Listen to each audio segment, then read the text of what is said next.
Hi, I'm David Bell for Live On Air, and I've got with me Stuart McAdam, who's recently been named as the community soccer coach for North Shore, and that's a great thing to have happened to you, Stuart, and we're going to talk about coaching and life coaching and sports coaching in this interview today. So first of all, just tell us a little bit about that award.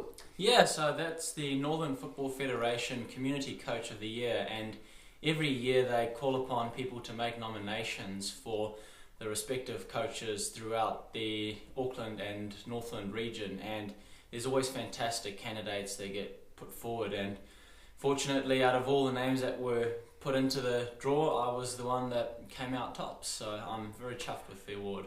Great, that's congratulations from all of us. Stuart, tell us, why did you decide to coach a soccer team? Well, I got involved in football coaching because it was through invitation. It was Windsor Park Baptist Church has a football club which is run by a great guy called David Woodell, and he is someone that I had known for a while through various church activities, and he gave me the invitation to coach a 7th grade football team at the time, and my passion for football coaching began from there, and it's never wavered.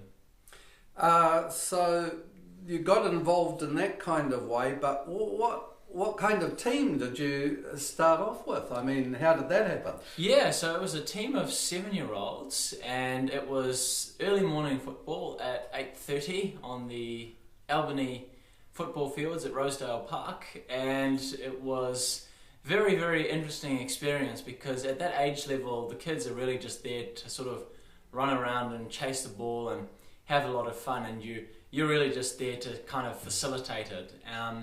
And then as time went by, I took on older age teams. I had a team of 9-year-olds and then 10-year-olds the following year, and that really grew my passion for the more tactical side of things, which is something that I applied to the 13th grade team or 13-year-old team that I coached this year.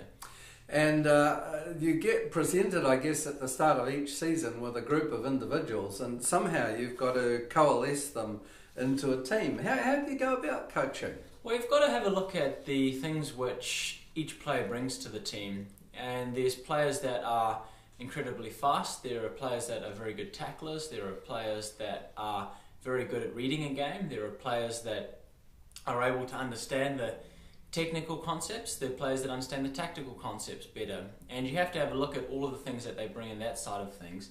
Then you have to start having a look at the types of personalities which each player has. Some of them are more reserved and quiet, some of them are more loud and noisy, some of them are quite jokey and relaxed, and I tended to work and get to know the parents quite well, because I think if you know how the parents raise their kids, you tend to understand what the kids most likely to respond well to. So if you've got kids that come from authoritarian families, you generally find that giving them sharp, quick instructions generally is something that they respond to, whilst for those who come from families where there's a bit more consensus, you tend to have to ask them questions and get them interacting with you a lot more. And you put all of that together, it's ultimately about getting them to buy into what your vision for the team is. And for me, that was always wanting to improve every week and to aspire to be competitive enough to win the regraded division which we were in. It sounds to me like all of that coaching involves far more than just the knowledge of the game. It's really trying to understand the players and their home background and move them from being individuals to coalescing as a team. That's something you seem to have a talent at. And that's really a big challenge as well, because there's still occasions throughout the season where the players, when under pressure, started sort of retreating into their shells and thinking more like individuals. And a lot of that involved saying, look, you've got to look at communicating, holding in the tackle, playing it wide, playing it through. That was our very simple game plan that we had the whole year.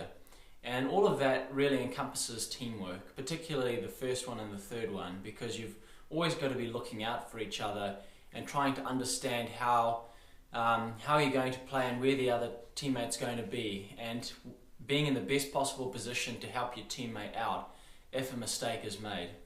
So you've got those key challenges that you've got to put to the team and to the individuals, but what about the challenges to yourself in understanding and working with all of this? Yeah, it's a very good question, David, and the big part of understanding yourself is knowing what you're good at and what you're not. And I discovered very early on last year that working at a high level, I'm not the most adept at the technical side of football, stuff like, sort of receiving a pass, playing it out, holding up in the tackle and that kind of thing. So I brought in an assistant coach called Sam, who was a fantastic addition to the team. It was his first year of coaching, but he has an incredible football brain on him.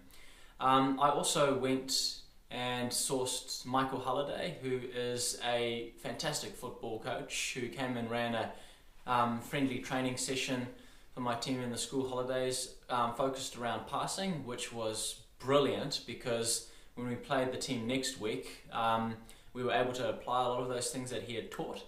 And also as well, working outside of it, sourcing with sponsors, sourcing with the club and parents, and really just bringing it all together. And something